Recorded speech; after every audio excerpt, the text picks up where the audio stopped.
Good morning. Good morning. My name is Janelle Chapin. I'm the program specialist at Alaska Native Women's Resource Center. We are based in Alaska and we serve all the tribes. I handle the Family Violence Service Prevention Act grants as well as Office Against Violence Against Women grants.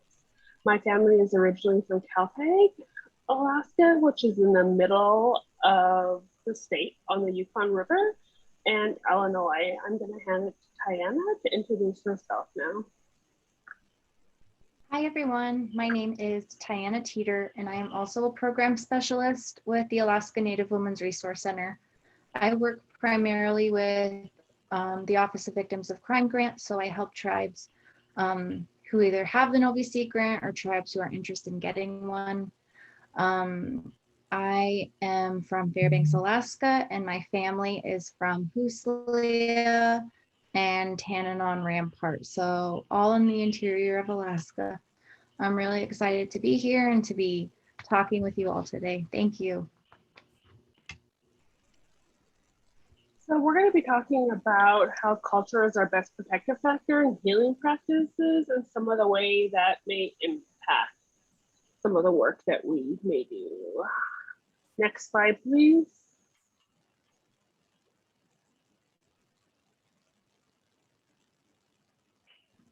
So this presentation is funded under the Family Violence Service Prevention Act. And here's the disclaimer for that. Thank you. Next slide, please. So as we know, a huge percentage of our communication is done non-verbally, and it's different from culture to culture. And that's very important to pick up on as service providers and someone in the community on how we communicate. And some of the ways that we may communicate are facial expressions, such as raising our eyebrows when we agree with something or as a form of saying yes. In some areas of our country in Alaska, people will squint or frown for I don't know. You'll see people nod for agreement. And some of those are regionally specific, and some of them are throughout the state.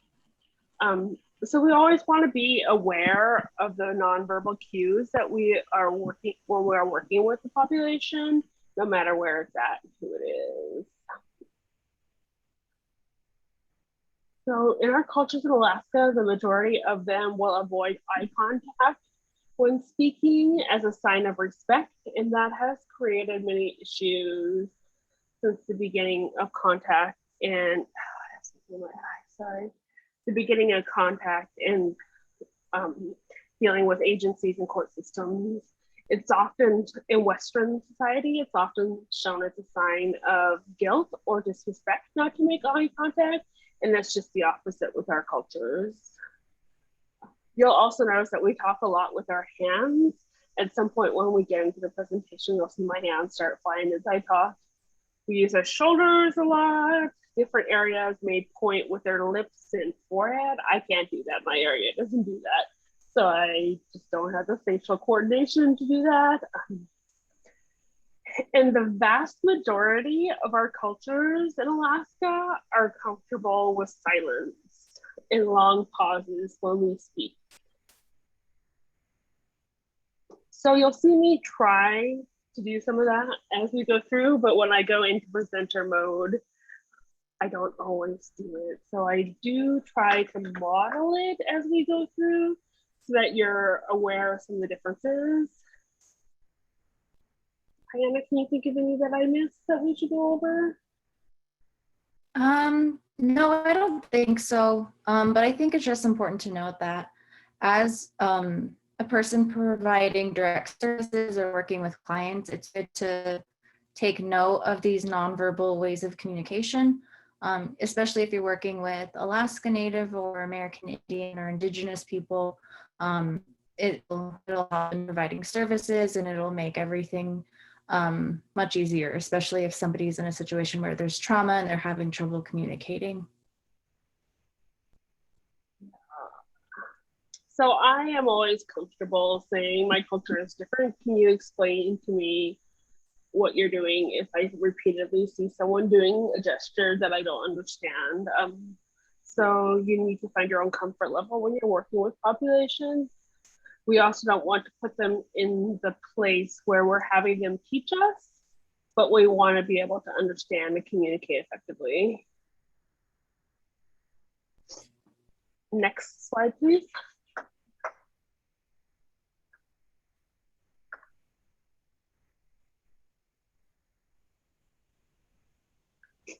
So this is a picture of my grandpa, and his favorite thing to do was sit on the banks of the Yukon, just in the perfect quiet with nature.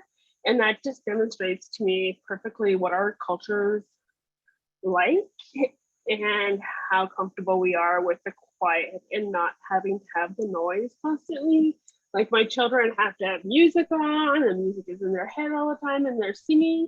And that's a generational and a cultural difference having grown up in the city versus some of our rural communities.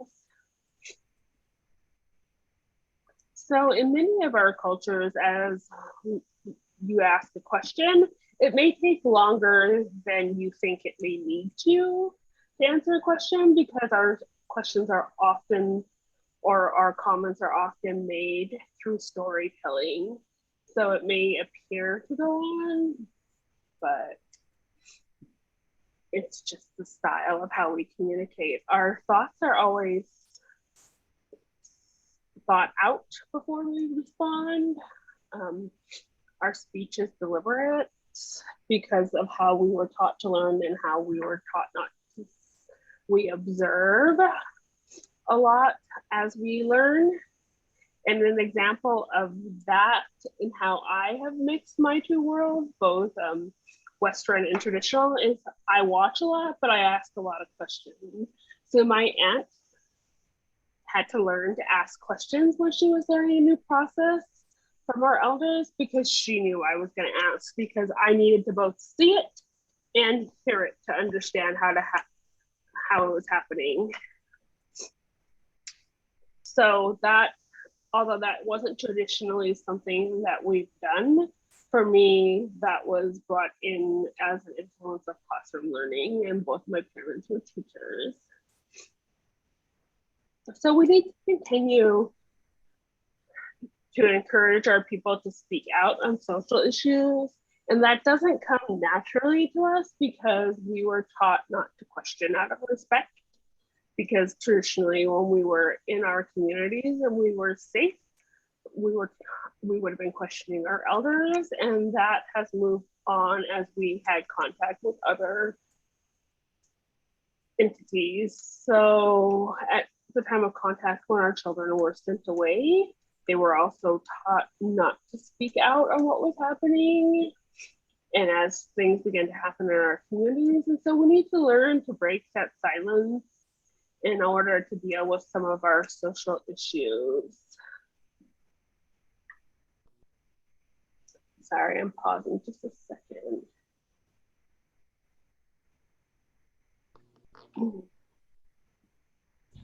So as we think about that, how do we learn to do that in a way that is culturally appropriate is going to be really important too. And so that's where it comes into knowing your community. Next slide, please.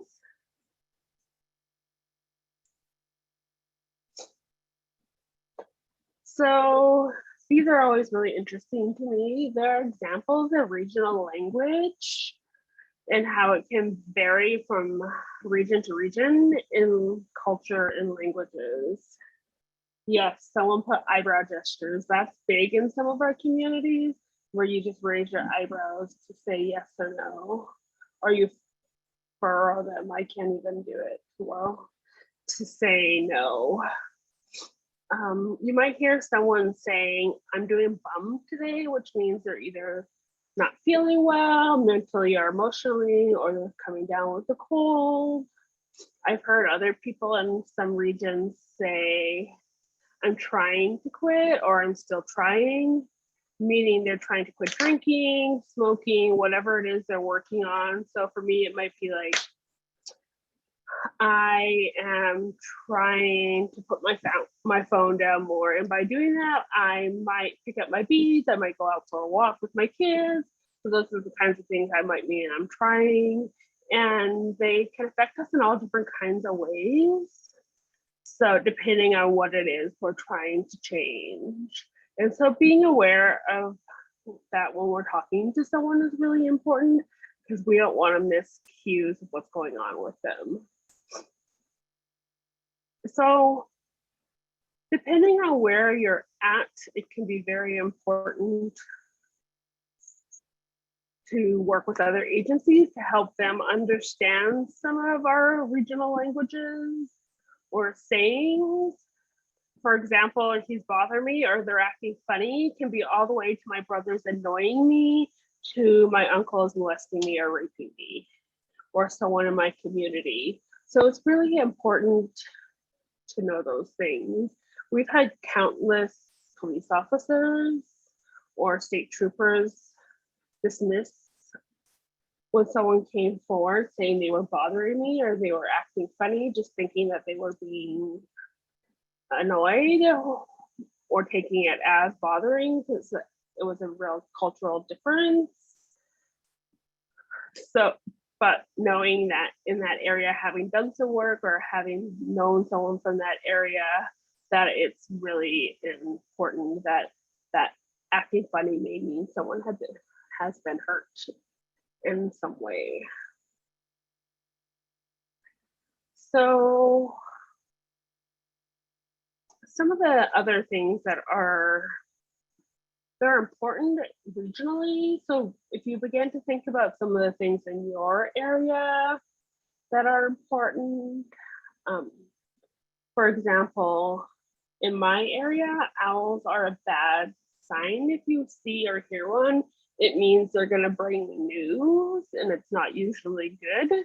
In other areas, like the Yupik area, I would even guess that little girl on the top right might have owl feathers on her fan, her dance fan, because they're considered sacred. So keeping in mind the areas that we're working with. Another regional one in Alaska that's pretty big and pretty important is ravens.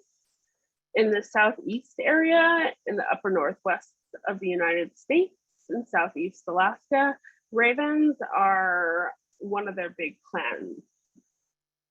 So it's really important to know what a raven may mean to an area.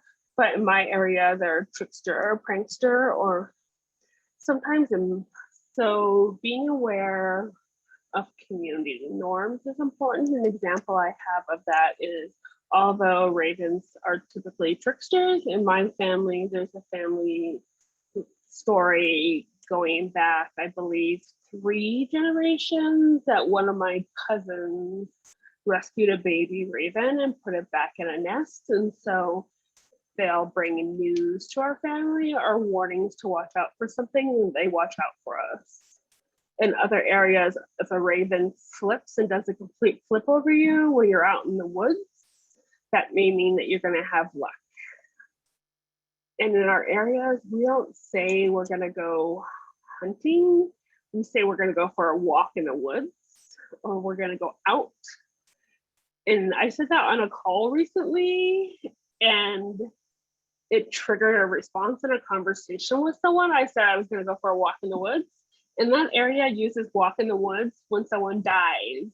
So they took the time to stop and check in with me and make sure I was okay, because they wanted to make sure that I meant no harm to myself.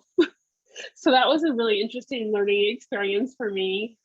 And she took it that way too, because this person happened to know who I was and know that I was safe, but she wanted me to make sure that I knew the difference. And so since then, I've noticed like Facebook posts and other communications about people in that area that say they went for their final walk in the woods.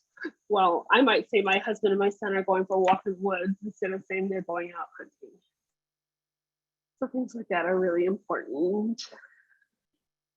Diana, do you have anything else on regional languages?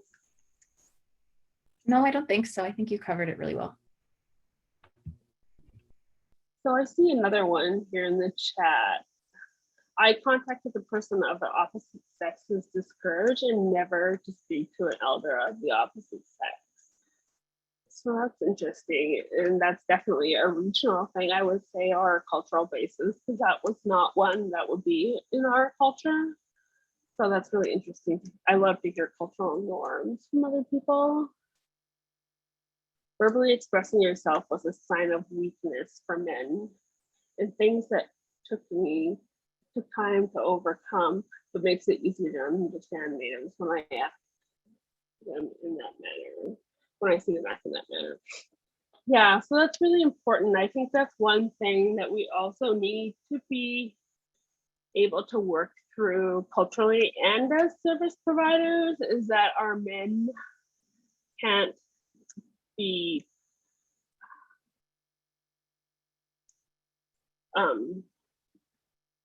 weak or show any kind of weakness or feelings, because it really limits them in their ability to deal with some of the emotions in the processes of things that we're going through now as we face many different social issues.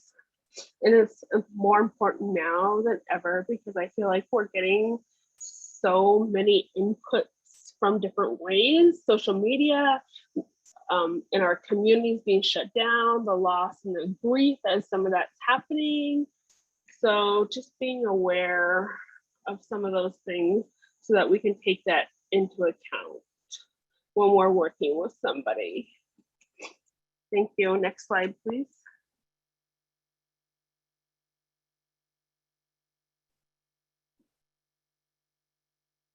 So our connection through touch is really important. And the majority of our cultures here in Alaska, we typically greet each other through hugging when we leave and when we join a group. And so that's really important, and that's greatly been impacted by COVID as well. And recently I was at a gathering where people had been vaccinated and had masks. And it was the first time that many of them had felt comfortable hugging someone in a really long time. And they talked about how great it was just to be with people again and in that context. So as we begin to look at coming out of our new normal, or whatever we want to look at, as COVID is impacting and changing us, what does that look like? Another thing that has impacted our comfort levels with touch is this historical, I couldn't even say that word there for a second, historical or multi-generational traumas. Depending on what type of trauma we have or where it came from, it may be important to know someone's comfort level. Like some communities, it's not normal to gather and hug when you see someone. But for me, when I go into my home community, it's natural for me to go up to everyone I see and know and hug them as a greeting. Whereas my kids are not comfortable with that. So I just allow them the space to either say hi and wave or give them a hug. And maybe by the end, they spend enough time with that person, and it's the fourth or fifth time, maybe they're comfortable giving them a hug when I leave, and maybe they're not. So I'll just say, you have the choice to hug them or to wave. I'll just say, do you want to give them a hug or do you want to wave and say, see you next time? And so they'll make those choices based on who they're with. And it's really important to give our kids that space and let them learn their own limits for their body and have the authority to say no. So we know that some of these things have been greatly impacted by colonization and the boarding school experience in many of our regions. Sorry, I pause because it's really hard to talk about boarding schools right now for me and how that has drastically impacted our people in so many different ways. And it depends on which region you're from and what boarding school you went to, on what that may have looked like. Some people had horrific boarding school experiences. Some people left at 5, some people left at 10. For example, in my family, I have my youngest aunt left at 10. My oldest didn't leave until she was 15. My youngest aunt didn't leave until she was 15. So there's this vast difference in age range based on what the school was doing at the time in their community. And when we look at that, their cultural teachings and their parenting styles are going to be greatly impacted by what age they left. If our children were leaving at 4 and 5, they never had the chance to be parented by their parents except for a few months a year if they were lucky enough to go home. And so that may impact their parenting style versus a younger sibling in that same family who got to stay home longer. So those are things that are all really important for us to think about, as well as the type of experience they had. Some of my older aunts and uncles didn't have great boarding school experiences at the same boarding school my mom went to, but she was there a little bit later and they had a different staff. And so hers was a great experience. And she really treasured the opportunity she got by leaving her community for a few months a year, as well as she got to go home at Christmas, and maybe not everyone in her family did.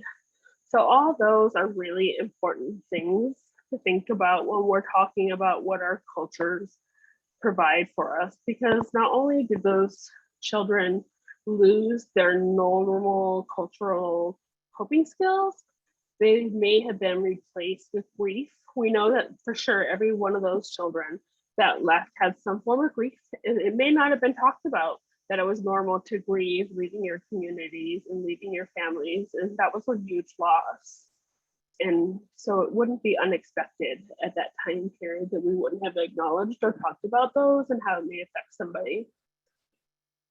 And some of our natural coping skills are going to be removed when we're no longer there. And they may have been replaced with some form of violence and no new healthy coping skill. So those are important to consider too. And one of the conversations that we've been having is how COVID is going to impact us long term. And we don't know that, right? It's going to be different between each community. Some of our communities here have been really lucky and have had no cases, whereas some of them have had huge amounts of loss. For example, the village above mine lost 2 elders that lived in a urban community. Some of them have lost people, young people, straight in their communities. So those are going to be important things to think about as we think about how we move forward out of the pandemic, because it's going to impact people long term. COVID is going to impact how our children cope with things. For example, my child living in Fairbanks has been home for 18 months and hasn't gotten to play with anyone her own age more than a little bit until recently when she was allowed to go back to the park. So those kinds of things are important. And park play is not the same as a structured play environment or the same as going to school. So as we begin to think about returning to a pre-pandemic lifestyle of sending our kids back to school, getting back into our normal activities, what are some of those things that we can think about that are going to impact them, are important, as well as our communities. Some of them are anxious to open up, some of them are not so much.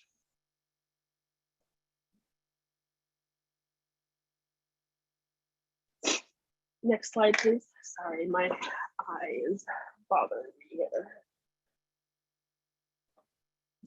So another thing that's really important is in many of our areas, English is still a second language. For example, in my area, my grandfather, my grandma, which are on those pictures right there, were the last full speakers in my family of our Quaker language. My mom understands some, but she can't speak it. And so we have a huge language revitalization going on throughout our state in many different areas, in many different languages. So I'm Athabascan, and in the interior of Alaska, there's 14 different Athabascan dialects. So even though Tiana and I are in the same language family, we speak different dialects. And some of those language dialects can't even understand each other, depending on where they're from. So it's really important to see how losing our language affects us, because we think in our first language. And so many areas in our state still have their language available, and they have young speakers. There's one area, which is the Yukon Delta, which is primarily Yupik, and their language is thriving still. And they may have 4 and 5-year-olds or young children who it's not their first language of English. And so being aware of those kinds of things that affect us. And every time, the cultural differences affect us not only in our language, but in our daily life. Even if we don't speak our language, our brain thinks in terms of our culture. So if I walk into another area for a potlatch and I don't know how to behave in that area, I'm going to revert to what I know, and I'm going to behave the way I was taught to behave at a potlatch, and I may step back and watch and see how I fit in there before I jump in to help, or whatever it is I may be doing.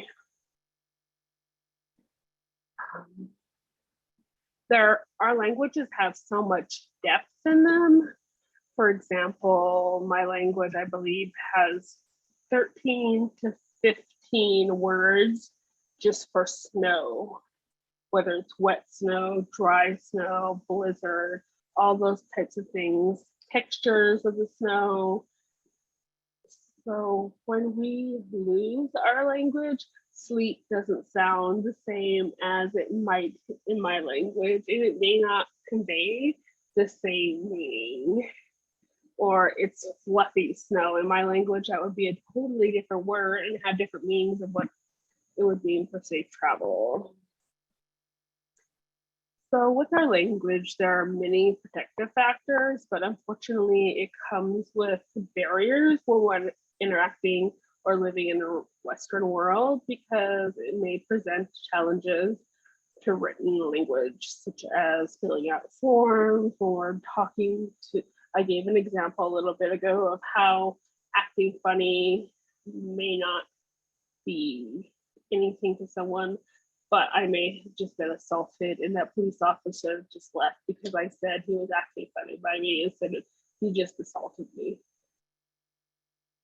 So each language also has their own speech patterns and the way our language flows. I grew up with my grandpa in our home a lot, and I also took care of him as he developed dementia. And so some of the things that I noticed more as I was taking care of him and as I was growing up is he mixed up his pronouns a lot, because our language didn't have pronouns. Gender wasn't a solid construction. And so you fit into roles in your culture, and that was based on your abilities and your strengths. So when people ask me, how do I identify in pronouns? My response is typically, I don't use pronouns, but I respect whatever you choose to do or whatever you choose to use. And I say that with respect, because I will typically refer to people as they or them regardless, just because that's how I was brought up. My grandpa would call me he all the time, or go see them or go see her when he meant him, those type of things. So it was just natural for me to use they and them. And that's going to vary from region to region as well.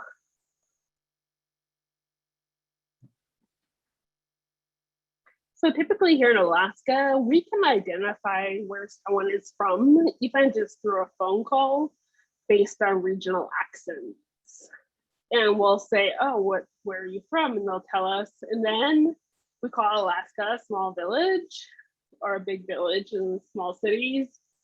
And we will say, tell me who your parents are or who's your family. Like I traveled to the Southwest, which is like Yukon Kuskokwim, and an elder like mid 60s asked me who my family was. And because of boarding school experiences, they knew like some of my cousins and my uncles.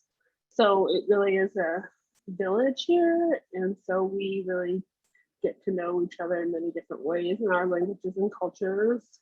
But I also know that I am not an authority and I'm a guest when I go into other areas. So we always tread with that in mind. And our worldview is really just shaped by both our language and our culture.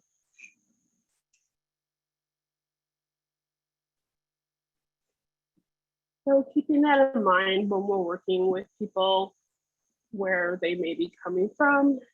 And like I said, we don't want to put people in a position to teach us, but we want to make sure that we are understanding them and we're having clear communication and how our services may be affecting someone. Next slide, please.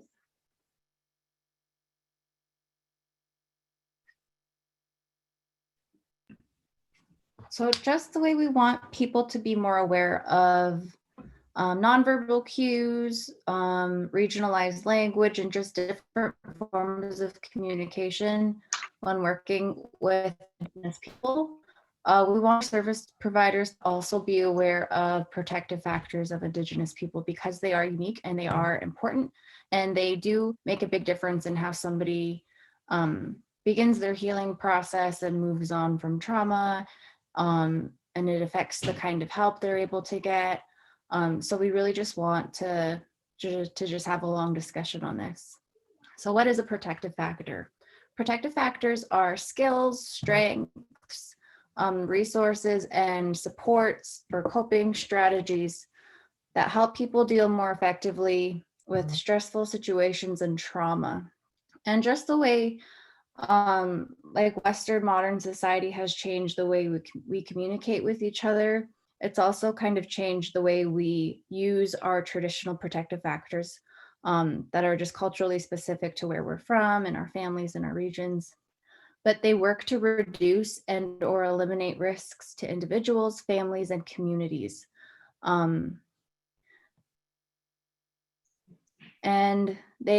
the impacts long-term effects on cultural or family groups. So they do have long-term impacts, just depending on the history of what Janelle was saying, the history of colonization, the way they've been utilized today, how often our traditions are practiced, and things like that.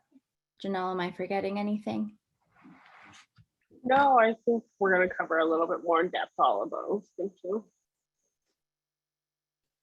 Next slide, please.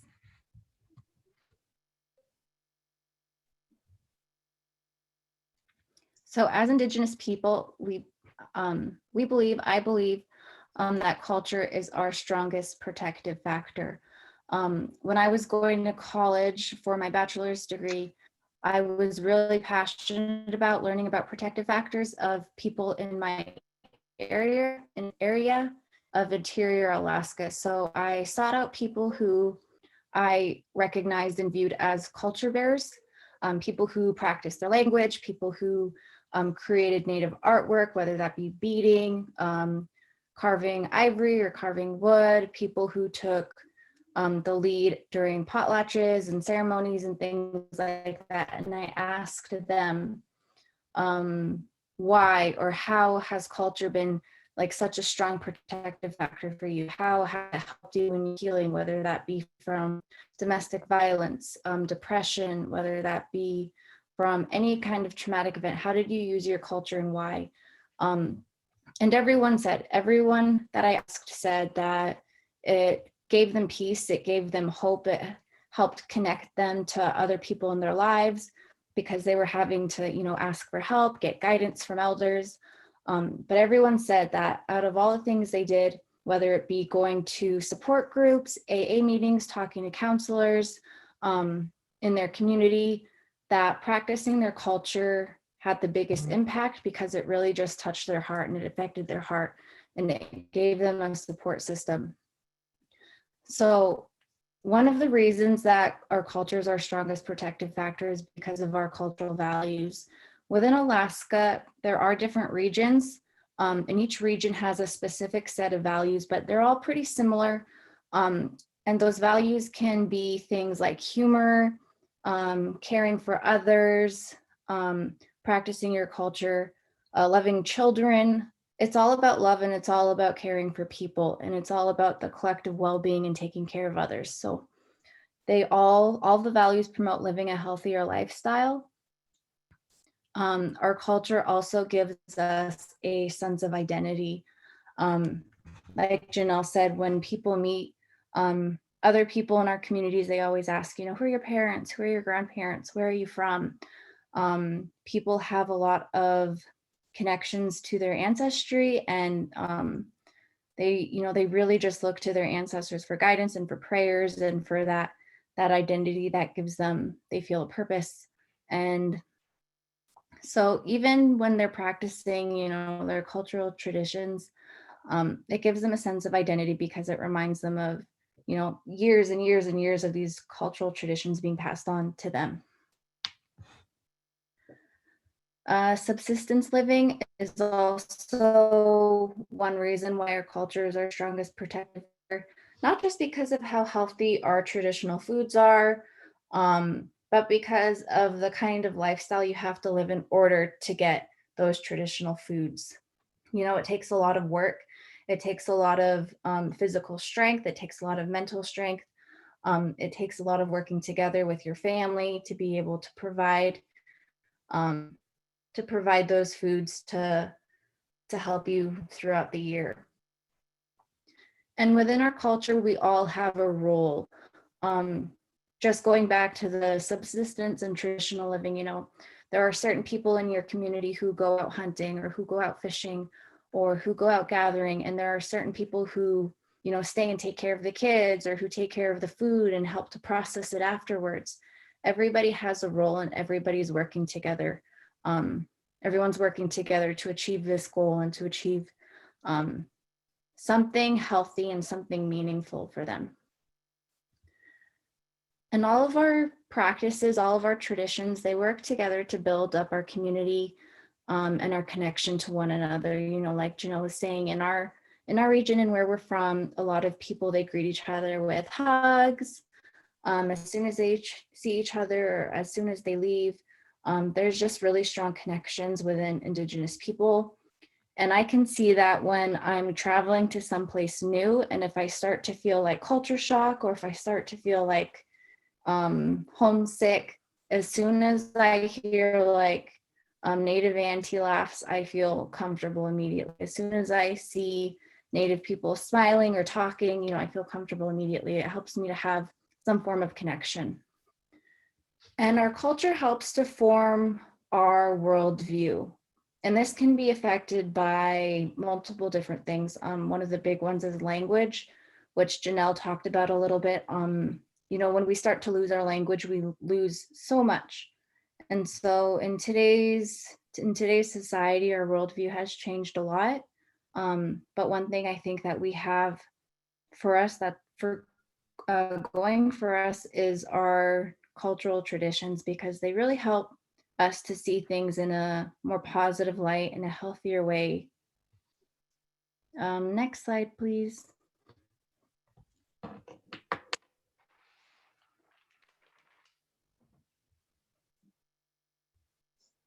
So our worldview, as we touched on, is really based in our culture, in our language, and how we view it.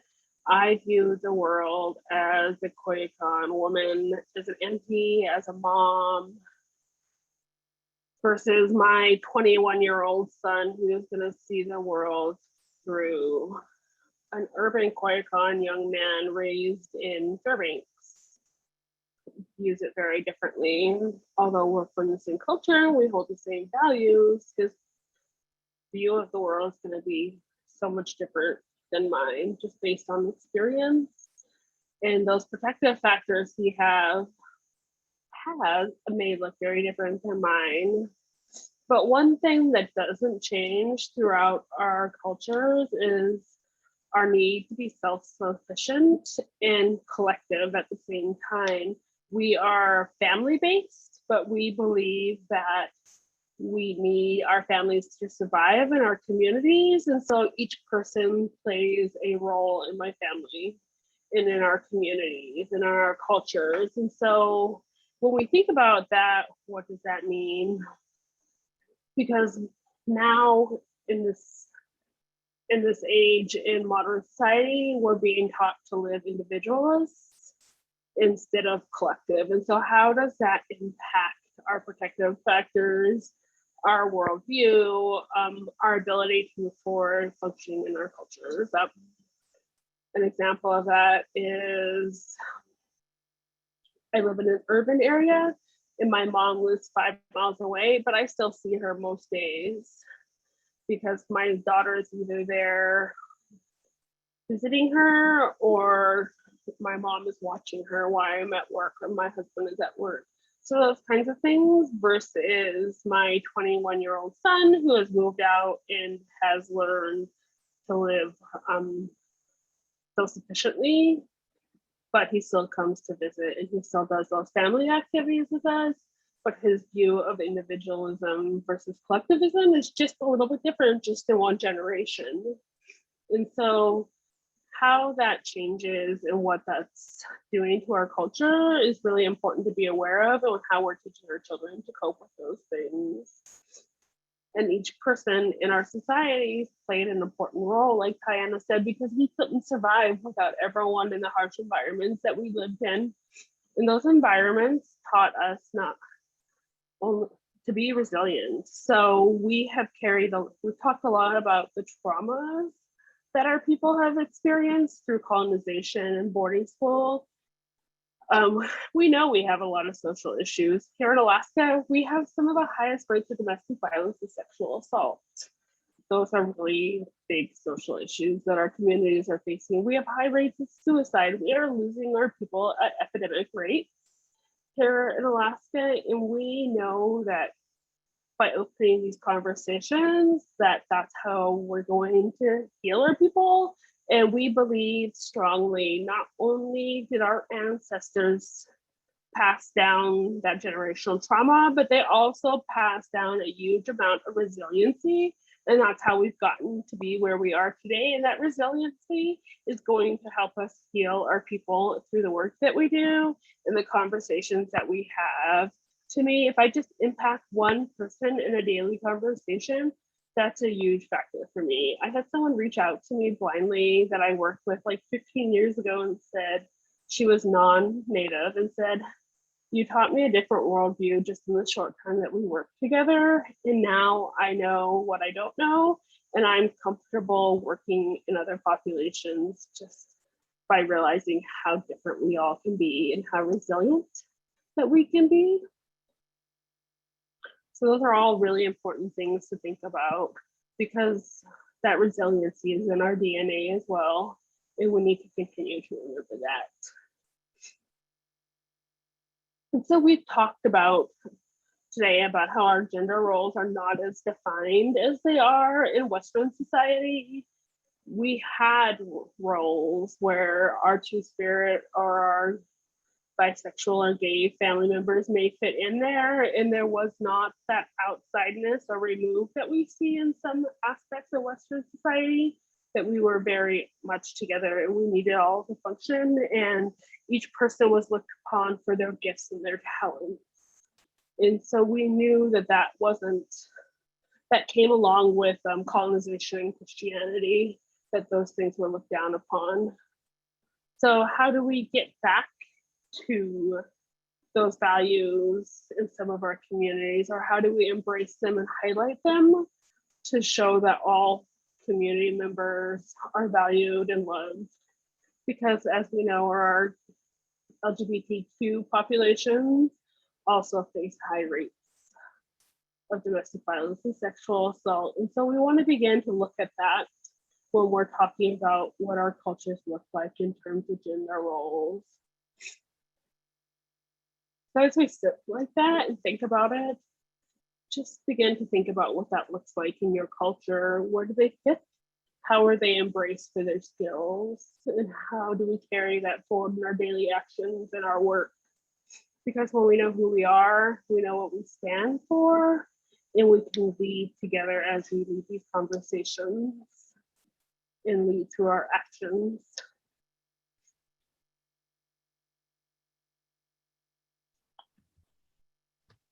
Next slide.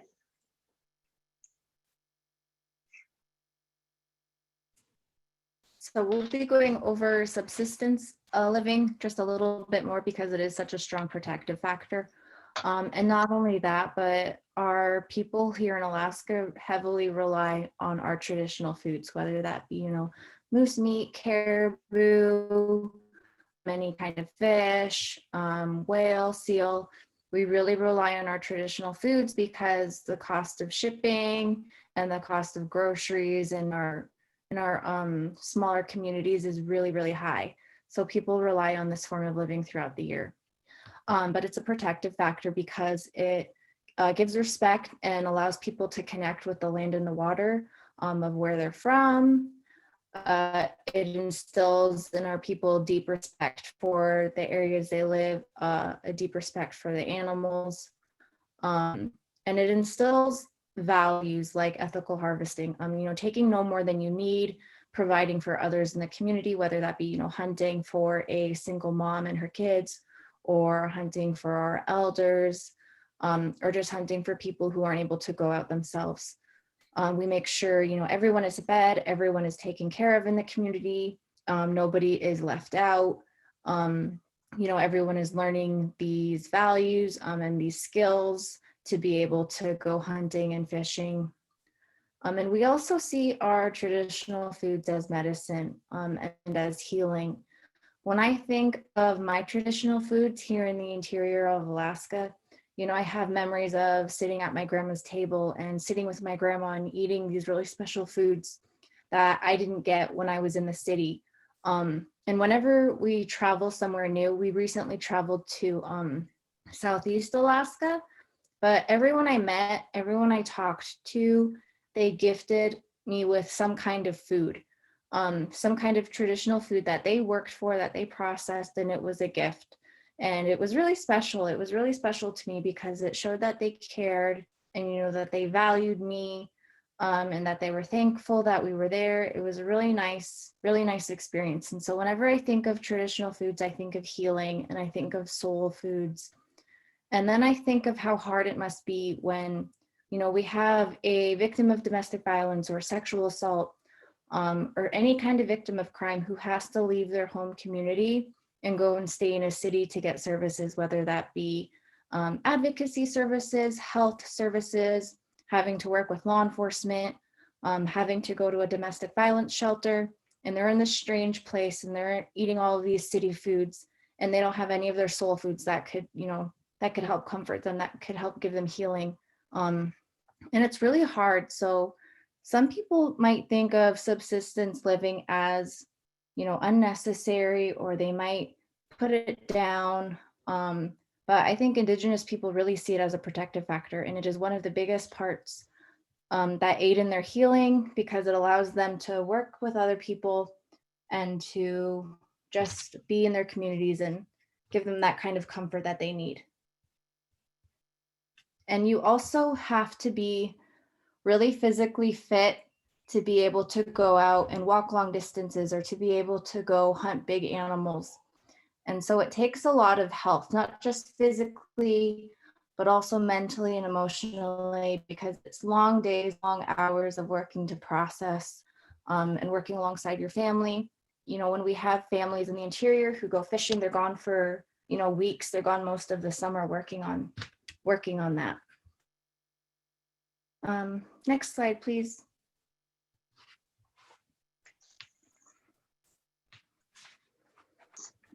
So this is a food pyramid that is used, a traditional food pyramid used, I believe the creator is out of Canada, and it just perfectly explains everything that Tiana was just talking about. Our teachings are at the foundation of that triangle. How we respect animals, we believe that they have souls, they give themselves to us, and so we utilize every part of that animal, whether it's through making of our tools, whether it's through harvesting and preserving, all the way up to cooking, and as she talked about, that it feeds our souls. And so every aspect of our traditional foods and gathering is really rooted in our cultures and our beliefs. And so one thing that we have to think about is here in Alaska, many of our regions are being greatly impacted right now by the fisheries and lack of fish. Whether it's someone went to work in the fisheries or whether it's the inability to put away our traditional foods for the year, that's going to impact us not only financially, but that's going to impact our culture and our health and our overall mental health well-being, because that's such a part of who we are, ingrained that this time of year we go fishing. We were talking about in a meeting today how we don't identify when we're looking at planning events, we don't necessarily identify based on time of the month, we base on season of subsistence. And we plan all of our activities here at the Resource Center based on our communities and what they may be doing in terms of subsistence that time of year. So those are really important things that we think about as we move forward in this work. So when you think about the communities that you work in or that you're from, being aware, like maybe August is not the greatest time to hold an event.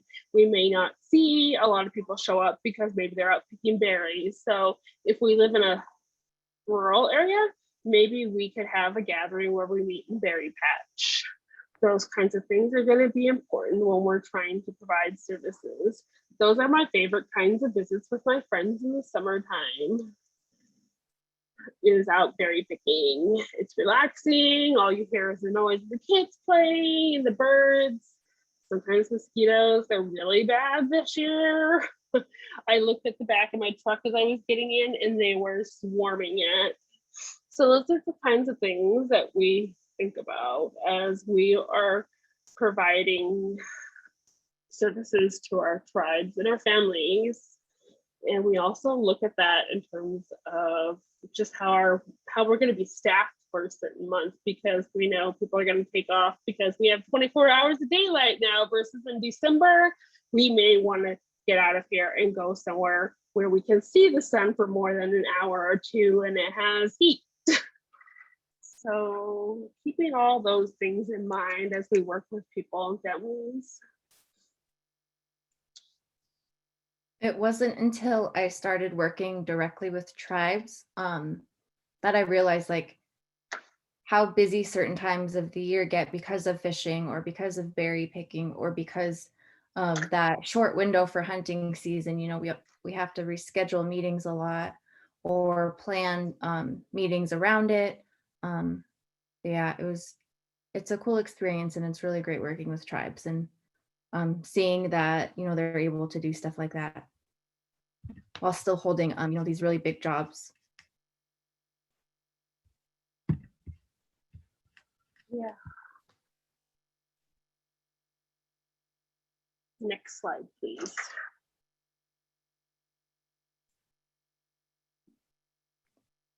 So we talked about this a little bit already, but how our cultures help to build community and connections with one another.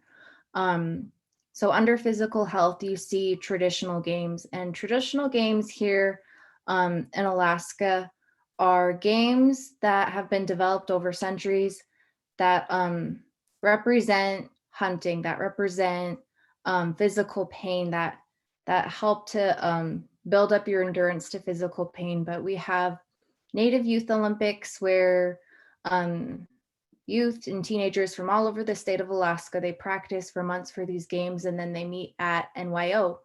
And, you know, every year records are broken for, you know, who can jump the highest or who could go the farthest, or who can endure any kind of physical pain the longest. In the summer here in Fairbanks, we have the World Eskimo Indian Olympics, where people from all over Alaska and Canada come and to compete. But these games, they instill in you a set of values to not only live healthy, eat healthy, work out, but to also respect everybody. I think these games are the only place I'll ever see somebody compete, and then they watch their competitor go next, and they'll just go right up to the floor and give advice for how they can do better or how they can kick higher.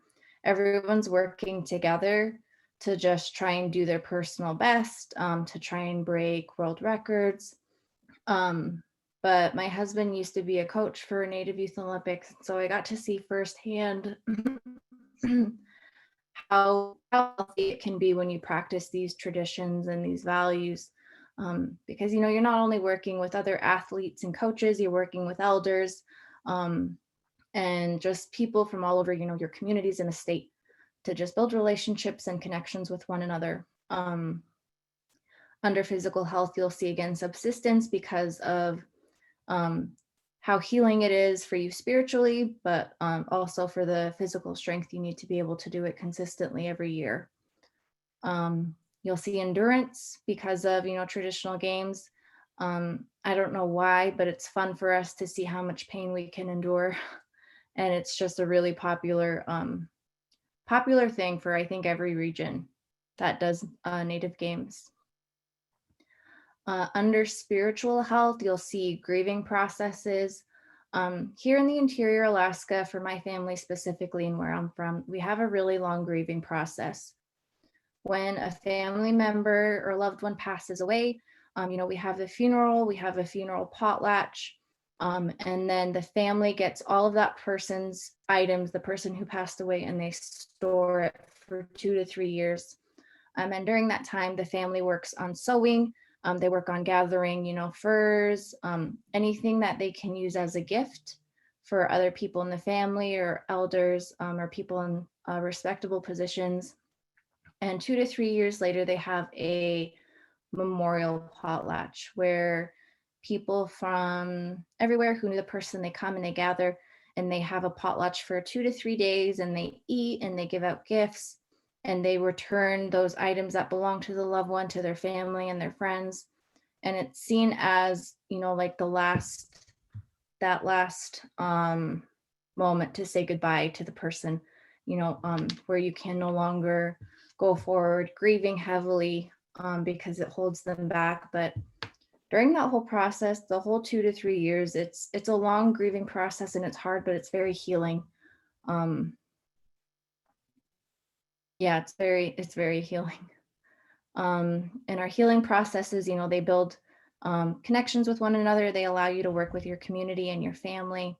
They build resiliency. Everyone has a place, everyone has a job, everyone has, those strengths that Janelle had talked about, where everyone's able to chip in and work for the collective well-being, work for the good of the community and not just for themselves. And at the bottom, you'll see under mental well-being, our social issues and today's society have changed this. They've changed all of these. I think traditionally our physical health, our spiritual health, our mental well-being, the person as a whole was all seen as one, and they weren't split up into these different categories like they are right here and they are today. Janelle, do you have anything to add? Yeah, I think it's really important that we think about how COVID may have impacted all of this throughout our Native communities. For example, I went to my first potlatch last week in 18 months. How does that impact our communities when we're not able to grieve and put our people away the way we like to traditionally? How does that interrupt our grieving? I gave an example of how the community next to ours had 2 elders die at the same time. Well, they were brother and sister, and they didn't get to put them away the way we would traditionally put away our elders. And even though they may have died 6 months to a year ago, they were just now able to bury them in their home community because we just opened up. So our communities are going to be facing a lot of compounded grief as we move forward. And what might that look like?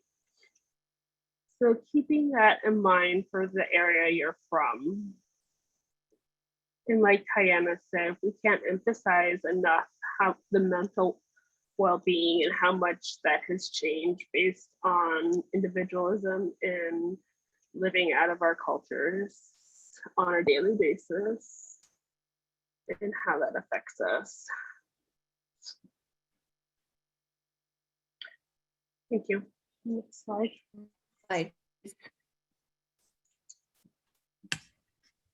So everyone has a role within their cultures and practicing, those traditions. Everyone has a purpose. Everybody has something they're good at, whether that be, doing artwork or teaching children or working with elders and caring for elders, going out hunting and fishing, whether you're a really good berry picker or a storyteller.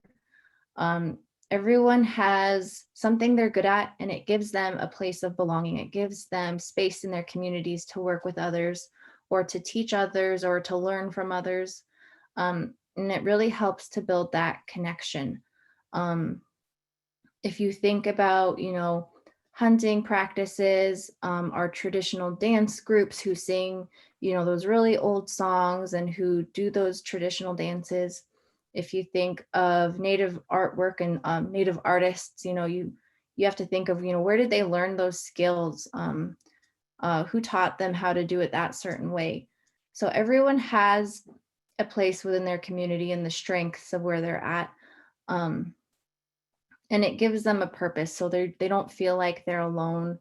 They feel the community around them, which is one reason why here in Fairbanks, Alaska, we see a lot of like sewing groups. Women come together and they just sit and they do traditional beadwork or any kind of traditional artwork, and it gives them a space to talk with other women about, the violence that they experienced or the assault. It gives them a place to talk about healing, what each person has done and how they can work together, or how they can reach out to more women to continue doing those kinds of traditional and healing activities. And we see it as really important because, again, it's going back to the collective well-being and not the individual well-being. We're not trying to leave anybody out. We're not trying to leave anybody behind. We really emphasize the importance of learning these skills and passing them down to your kids, your grandkids, so we can keep those traditions alive. In the bottom statement, you see it took everyone to live off the land, like Janelle said. In the harsh environments where our people are from, where our ancestors lived, it took everybody. It took the entire community to make sure, everyone was doing their part. And we can see that today when we have potlatches, or when we go out hunting, or when we go to dance practice. Everyone is working together. Everyone has a place, even the babies, even the kids. You can see in the picture on the bottom. Next slide, please. So here in Alaska, one of our biggest issues is the barriers to the services we provide here. The travel costs to our villages in Alaska is really high. Most of our communities are off of the road system, so you can only get there by plane or by boat, or maybe, by snow machine or dog teams during the winter time. Our shipping costs are really high, almost just as high as the airfare to get someplace. It takes a lot of planning. It takes a lot of money to be able to ship items to our rural communities, which is one reason a lot of our people don't get the services they need, whether that be services from law enforcement, health services, mental health services. It's because of those travel costs. We also see a lot of historical shame and guilt. That kind of that mindset of being silent and not talking about issues like rape or molestation, or why we see low rates of reporting. A lot of people, they have that guilt and they don't want to start those conversations. Confidentiality is also an issue in our communities. We have small communities, everybody knows everybody. So a lot of people, they don't want to be seen outside of the office where they go to get, mental health services, or they don't want people to know, their business or what's going on with their family, because there's that lack of confidentiality. We also have safety delays in law enforcement response time. So if there's a sexual assault, it could take days, it could take weeks for law enforcement to get there to perform a SART exam. It takes, I think, for our law enforcement responding to emergencies in our rural communities, it has to be homicide related to get a really fast response time. We also have health services that can cause barriers for our clients. There might be health aides in our communities, but most of the time for serious issues, for acts of violence or acts of crime, our people have to be sent out to their hub communities to get adequate health services. And we also have our language and communication barriers, which we went over at the beginning of our presentation. Those nonverbal cues, regionalized accents, regionalized dialects of languages. We have communication barriers when working with our service providers. Janelle, do you have anything to add? Yeah, I think you hit on something that's a pretty big hot topic here in our area, is that response times are a barrier for reporting and the length of time that it may take. It's unfortunate, but oftentimes that we say our wildlife poaching or hunting and gathering out of season get a faster response than our women being hurt. It's a huge issue throughout every area of our state, and one that we're constantly battling. And that's keeping in mind the high value we have for all life. But we believe that our people deserve to be safe. And so how do we address those response times?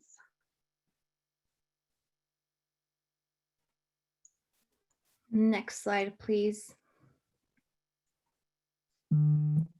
So this is Janelle's photo, but up at the top, you can see the quote, "We should not have to choose our homes based on access to services."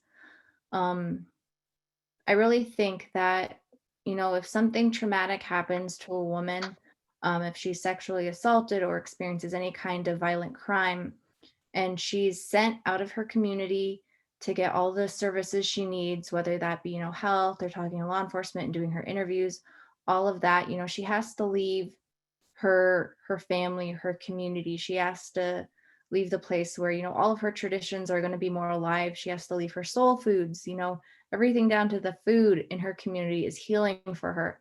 And we have to send people away from their homes in order to begin these healing processes. And it doesn't work as well. So we really want to just emphasize the importance of our traditional protective factors and how our culture is our strongest protective factor. We are connected to our lands and our water. Our strength and spirituality comes from our culture and connections. But yeah, we want to begin addressing these barriers to services. We want to help tribes to create their own services in their own communities, that are adequate and that are strong. And we want to help tribes build service programs that are going to last. Next slide, please.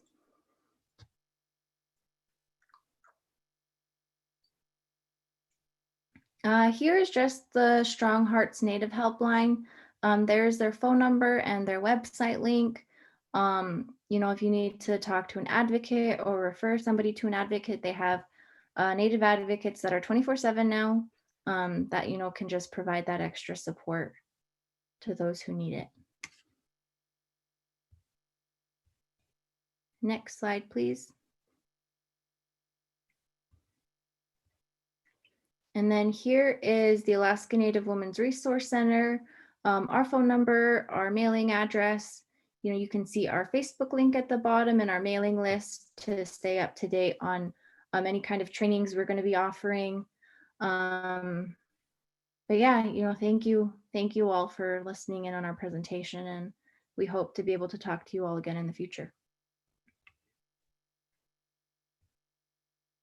Thank you. We're going to go ahead and open for some questions now for the rest of the time.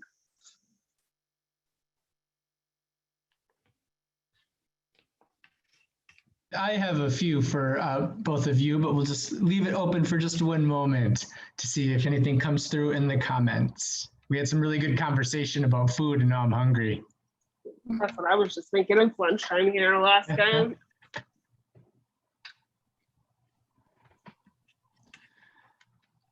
So I will start, I guess, and this question would probably go to both of you, but I was just wondering, you both seem very tied in to your communities and your specific cultural backgrounds.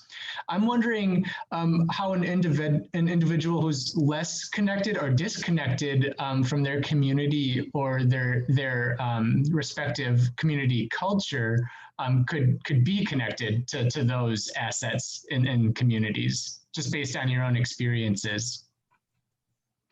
I can answer first. So my family is from different rural villages. Like my mom's family is from Hoosley, Alaska, but I was born and I was raised in the city, Fairbanks, Alaska. So I had a huge cultural disconnect growing up. And one thing I did was doing any kind of beadwork or sewing was very comforting to me. So when I first started that, I had to seek out help in a city environment where I didn't have very many cultural connections right away. So I learned a lot of my skills from YouTube videos. I learned a lot of skills from reaching out to elders I didn't know or have personal relationships with, but I just saw, that they taught beading classes or that they were always selling beadwork. So I reached out to one elder who I didn't know. I'd never met her personally or been to her house before, but she welcomed me right in. She gave me some of her patterns. She gave me tips. She talked to me on the phone. And I just kind of, we worked to develop that relationship so I could learn those traditional skills. And when I was in college, we had a Yupik and a Nupiaq dance group, but we did not have an Athabascan one. So me and some of my friends, we started our own, and we started asking for support from elders in our community. We had practices at elder centers so we can involve them. We asked for permission to use different songs, and we started making our own songs. But that was one way we did it. It was just a lot of connecting with other people who want the same thing, and just trying to learn new skills and not being afraid to reach out to elders in your community. Thank you for that. Yeah, YouTube and elders. That sounds like a good start for learning most valuable lessons. I was wondering, Janelle, did you have anything on that? So I also did not grow up in my home community. I grew up in different parts of the state as my parents were teachers. We moved. So I also had to seek out my culture in different ways. So I did a lot of the same things that Tiana did. I also spent a lot of time with my aunts and my mom learning some of the things. My family taught me how to bead, and then like Tiana, I also branched out and learned different forms myself. I had to really learn to seek it out. Mm-hmm. And thank you both for that. We are coming up on time. We'll leave some just a moment for questions. I did want to get through a couple general announcements, and generally just thank you all.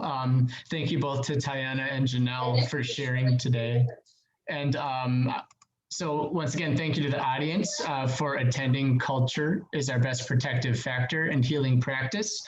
Just as a reminder, recordings will be available in the virtual conference space until July 30th. After that time, they will be made available at enhancementtraining.org. And I believe we will close recording of this session now, but as an additional reminder, please do fill out the survey, which has been